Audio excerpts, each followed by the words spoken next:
Hey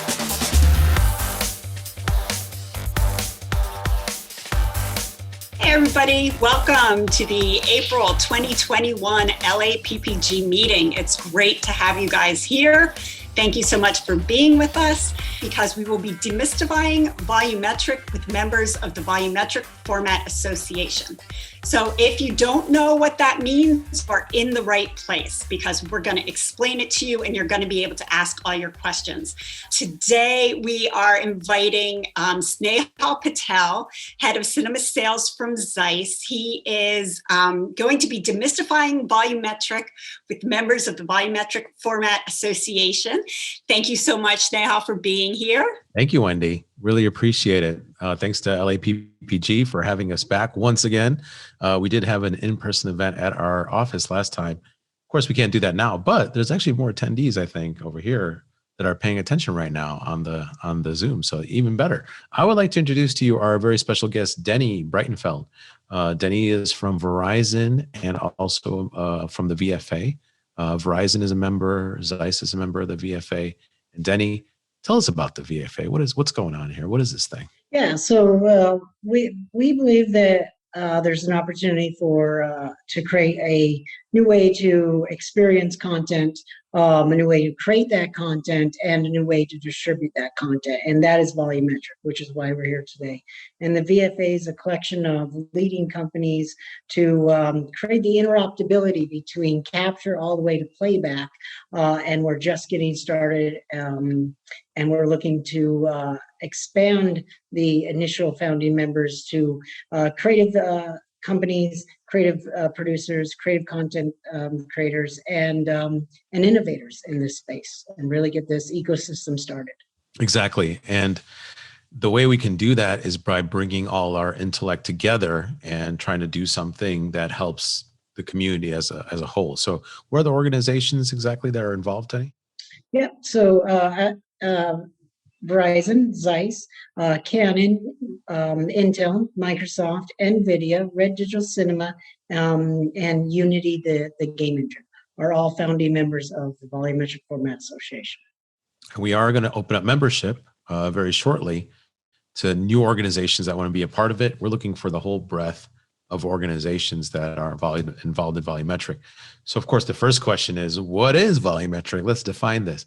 Well, volumetric is the capturing of a volume from many different angles, right? With camera lens technology and stitching it together using some kind of computer processing. I'm just going to go ahead and share my screen to show you some of the stages of what they look like, what volumetric looks like, so people can get a visual look of it, and then we can explain a little bit more. Denny, you want to go for it? You want to explain it? Yeah, so what we're looking at on the right here is a volumetric capture stage using Microsoft's technology with a few other technologies at a studio in LA called MetaStage. There's 105 cameras surrounding the subjects that you see in the middle, and those cameras capture every single angle of the subject, as you see in this video, and recreate that in a 3D sort of clay model, if you will, that allows the viewer to walk around that person or that capture or that scene or the belly dancer independently of each other. So I can have my own perspective, Snehal could have their own, and everybody participating in this chat today could all have their own independent perspectives. And that's sort of the essence of what volumetric is, from capture to playback at the very high level. And it comes in many different formats. You can see that they're using different technologies and different setups with the cameras. Sometimes they use infrared camera systems mixed with optical camera systems. So you're capturing both for distance data or textures or light reflections. So there's a lot of processing that goes on. You just saw a whole stack of FPGAs that's actually processing this information in almost real time, so that you can kind of get something out of it. And then, of course, you could render it and take a little bit more time to create more detailed characters or more detailed scans as well. And it comes in all kinds of shapes and formats. If you look at the Intel stage here, that actually we had Zeiss lenses on, it's huge. It's the size of a soccer field. And you're actually capturing a whole bunch of performances at once. So for example, you can do Grease. What they did in the Intel stage is they did a whole Grease like musical dance and captured it on the stage, and you capture all the people at the same time. So that's interesting too. So that we might not have the texture you would have with a system that captures just one person, but certainly, you can capture a whole crowd of people together, which is really interesting about this stage. So there were 100 Zeiss Otis lenses that are hidden in those little circles that you can see over here, that's capturing this information. Now, you can make it portable too. So if you're just doing one person, you could use a lot of C-mount cameras really close up. And what camera systems actually are used for image capture like this, Denny? So those are industrial cameras on the picture you see there, and that is one real classic example. The stage that's behind me is using Intel cameras. I have a Microsoft camera right in front of me that I'm using now. And that's sort of the start of it. At the other end, you have red digital cinema cameras that can be used. You have Canon cameras. And the technologies around those cameras vary on the use case. So the portability may be something where it's fewer cameras, maybe single person. Maybe you need to do a football game, so you need more cameras, different types of cameras for that. The camera choice will always be based on what the content is and what your sort of purpose is, and that's like regular production today. That doesn't change, right? Volumetric is not going to disrupt that at all. And you also have the ability to be portable too. So here you have the polymotion stage, which is literally on a truck. It expands. And then you basically take this to a Marvel set and you scan the actors in their costumes with their makeup on. And that way you can get them doing a whole bunch of different actions that maybe you can use in your post-production. So the end use of the use case of the systems are varied. There's so many different reasons why you would do this. There's, applications for education. There's applications for music, especially during the pandemic. A lot of artists got themselves scanned so that you can have an experience, listening to their music. You can actually use your phone like an AR object. You can see them and you can move around them as they perform. Sometimes they were used for holograms. Like you guys have seen some big performances at the Grammys or whatnot, where they have holograms, or like the Madonna hologram, where she's just changing between one version of, through the ages of all the different songs that she did. That kind of stuff is all done on volumetric stages of different forms. There's fashion shows done and things like that. There's stuff done for science, scanning parts of your body so that you can examine them and teach about it. Of course, for M&E, for media and entertainment, we're seeing it on all kinds of stuff, from movies and TV shows to broadcast and sports as well. So there's a lot of volumetric setups for NFL. And I think you're seeing that already, where you can kind of scroll the image, or they can have that effect where it looks like they're scrolling the image because they have a ring of cameras that's surrounding the football field from the stadium. And it's not maybe the highest resolution, but you get a really good idea of what can be done there. Now imagine if we had high resolution cinema cameras closer to the field. Doing that, you can slow down a play from any angle and just keep turning it in the volume to see exactly where the football landed. The reason we form the VFA is that we want to make this process easier, because today I can use an Alexa camera, a Red or Sony high-end camera system on the same set that I can use an iPhone. We can't do that with photogrammetry or with volumetric capture. There's no way to go from end to end. We don't have a standardization to go from end to end, because really at the end of the day, what is it that we're looking for? In reality, we're looking for holograms.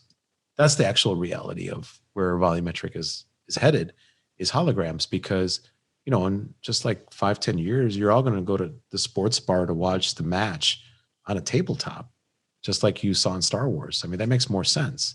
Instead of enjoying, at home, you might want to go to a bar to enjoy with other people. It makes more sense that you try to emulate the experience of being there by having maybe a big table where the character is like a foot tall and running around the field, and you can actually really see a lot of detail. And it's really interesting and engaging. And that's what people are looking for. Maybe filmmakers will look at a more controlled way of presenting holographic material, but we see that as the future, that's where it's going to go. So, 2D image capture is not enough. We've tried 3D, which is 2 cameras. That's not enough either. So now we need 3D with a whole bunch of cameras in a circle. We referenced the idea that the motion picture was invented, and it sat on, this is a microphone stand, but it sat on a tripod forever, like something like 40 some years before somebody goes, oh, it's motion picture, we should move the camera. We don't want to wait 43 years for somebody to realize what volumetric can be. We want to invite everybody in and let them all say, hey, this is what it can be, this is what we should do, this is how it can work, this is what I want to create with it, this is the kind of stories I want to tell. And that's what the VFA is all about. Literally, the camera right there is an Intel camera. It's about $250. I have here a Microsoft camera. That's about $300. So there's a lot of ways to get started. And I think getting started means understanding not only what the technical side is, but what is the content that you're creating? What is the workflow that you're sort of exploring? Scandy out of Louisiana, New Orleans is a great company to get started with as well. There's some really easy ways to get started in this space, but it's less about the technical side, I think. It's more about the workflow and the creative side and the output of that, and how this could change things. Depending on what you're doing, where you start, you got to figure out how to compress it. And there's existing ways to compress that, existing 3D formats, compress it. And then the final playback right now isn't, like Snehal said, there's not a lot of standards to it, but there is individual sort of silos where you can do web AR with something like Eighth Wall or ARKit or ARCore. You can get Unity or Unreal Engine and bring in the capture that way, and then either turn it into a mobile app or a web app or just a PC/Mac app.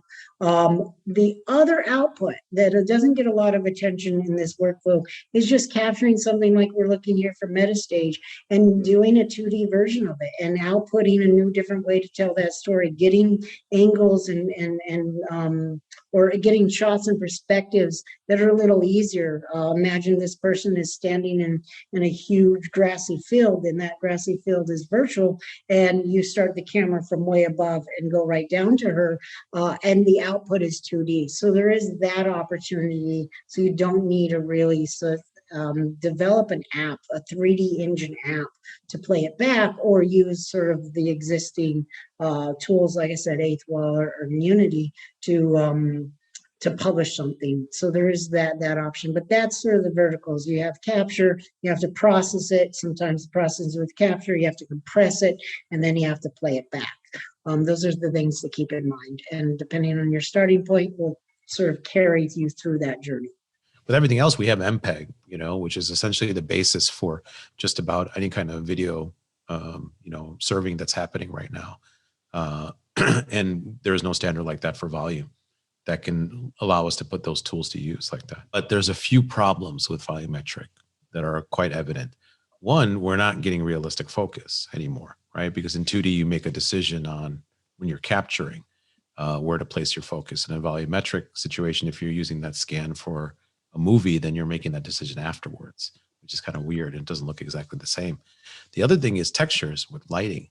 The stage that Denny has behind him, all the lighting's even from all the sides. That's not really good in real life because lighting doesn't work that way in real life. It's very directional, especially when you're doing a movie where you're very much molding the light. You're using it to paint your scene, your frame. Now you have a problem because if you're lighting everything bright from the same angle, your textures, you're never going to have the right shadows on your face. So the textures won't look correct. It'll look over sharp, things like that. So don't think that this is like solved. We're at the infancy of how this, systems are going to work in the future. And everyone has all these different methods and processes that they're using and end results. And this is another reason for the organization, the associations, to bring this together so that we understand and then we can start problem solving as an industry, saying, okay, well, someone figured out that if you use this light system and you do this trick, it's going to work to get you better textures. Like that's what we're looking for, is information like that. In this stage, which is the Intel stage, which is actually getting dismantled, unfortunately, but it's in Manhattan Beach, I believe. They can capture a whole volume here of like a whole scene, but it's just too evenly lit all around, as you can see from all these different angles. So it's not the most realistic. You have to be kind of careful and figure out how to get more realistic. So just like there's things being figured out and the volume stages, what they call it at the LED stages or the virtual production stages, they're also trying to figure out how to make this system work better too. And that gets back to the idea of the workflow, right? So what happens if everything was shot flat, but you could easily, quickly change the lighting settings on the fly using something like a game engine, whether it's Unreal or Epic, and have a little bit more quick feedback of, wait a second, what happens if we really didn't like the fact that it was day, we want it night, and you don't have to worry about the rotoscoping and the sort of tedious part of changing that. You can actually add volumetric lighting, like real volumetric lighting, any way you want. So there's those kind of opportunities because it is a 3D volume. Yeah, and here you're getting an insight into how much computing power that they need. It can be a mesh, as you've mentioned. It could be a set of what's called point clouds, just the points of those meshes. And then it could be a third thing. Well, it could be a third and fourth thing, but the most likely it'll be a voxel, which is you take that point and you turn it into a cube, sort of like Minecraft. So depending on the system, it will be one of those three. Intel will do a point cloud and then turn it into mesh at some point. The Metastage and the Microsoft technologies will traditionally be a form of a mesh. And what some companies are doing in Japan, they will be very highly dense voxels, so dense that they look like a mesh. And you see what they're doing here is then the image of the person is then projected back onto that mesh or the voxel. Yep. So it's almost like we're subdividing the person into little triangles or hexagonal shapes or whatever we're choosing, and then putting them back together and then taking the image data we have and putting it back on. So in a volume stage like this, in Intel, which is really big and the cameras are far away, he's quite soft, because his mesh is just not going to be as clean as real life. That's why, a lot of these images here, they kind of soften the edge of it to make them fit a little bit better. When you want to capture something like my face and I'm 100 feet away, you're going to use one focal length, but you need all of me to capture. So think about a football game or a soccer game or a tennis game.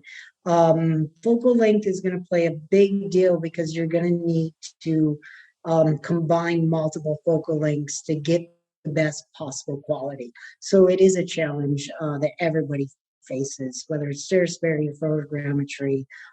Traditionally, time of flight definitely doesn't use different focal lengths, and structured light traditionally has not yet used different focal lengths at the mainstream, but there is research around not using same focal lengths for structured light. But photogrammetry and stereospheric, definitely you really have to keep in mind how impactful different focal lengths are on the subject you're shooting, and then how to reconcile those differences.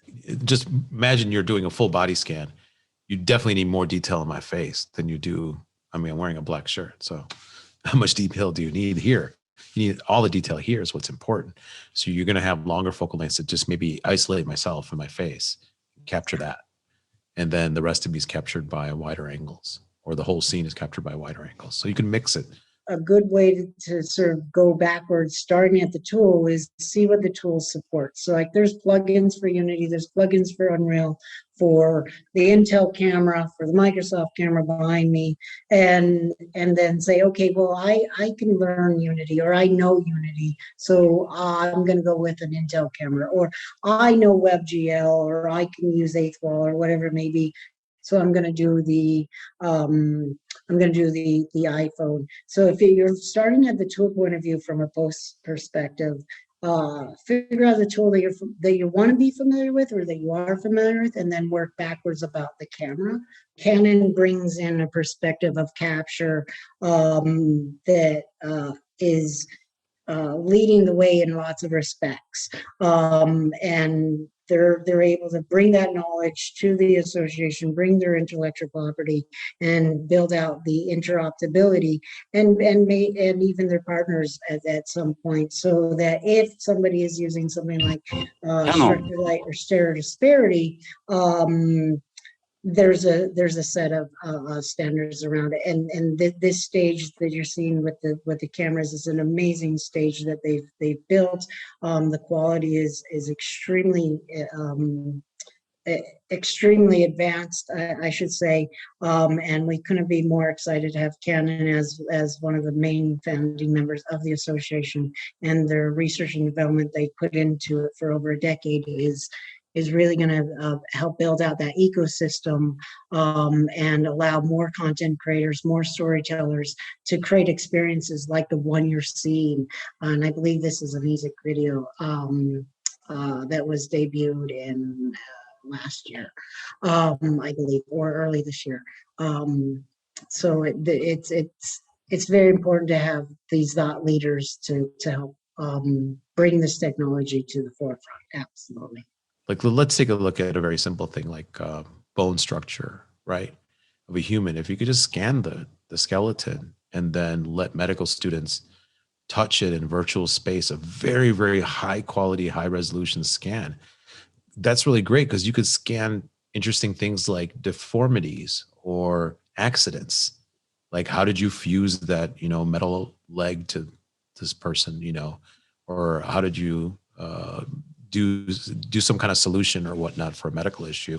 You could actually scan that and then show it off, like a heart valve or something like that, and really, really, blow it up big and be able to be interactive. I think that's super, super interesting. I watch a lot of sci-fi. So I was watching The Expanse, which has some of the best interface created for a TV show. Like, they really thought about it really hard before they did it. And they made a lot of volumetric images, essentially like 3D images that float in space. I'm like, that's where we're headed with one camera instead of 15, one day.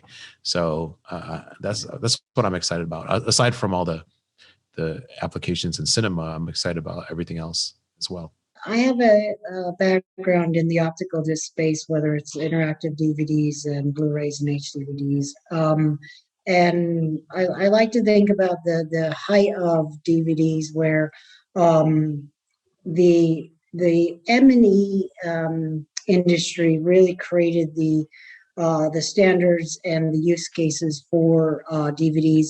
But at the height of the DVD, there was more DVDs created around medical imaging and education and military and all those other use cases. And all those other verticals came together and said, wait a second, this is something consumers get. This is something that works.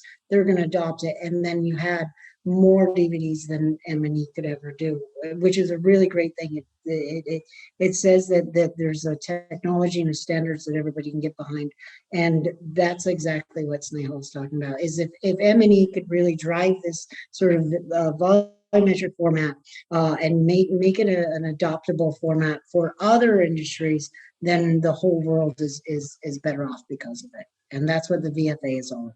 Thank you so much. So I just want to thank Denny Breitenfeld from Verizon, and of course, Snehal Patel from Zeiss, and Katya Del Rosario from Zeiss.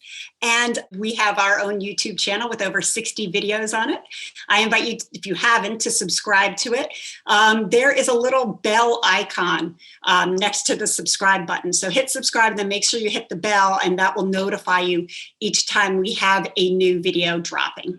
I also want you to connect with us. If you can connect with us on Facebook, Instagram, Twitter, LinkedIn, we're on them all. Follow us, we'll follow you. Use the hashtag LAPPG. That would be awesome. And a big thank you to our partners. We have at the gold level, Adobe, Blackmagic, OWC, and Sony.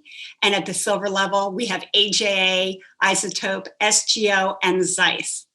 And there are a lot of other companies that help us and support the group. We have supporting companies, we have media level companies, and we have community companies.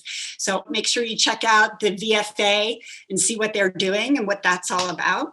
And that's it for us. But thank you guys so much.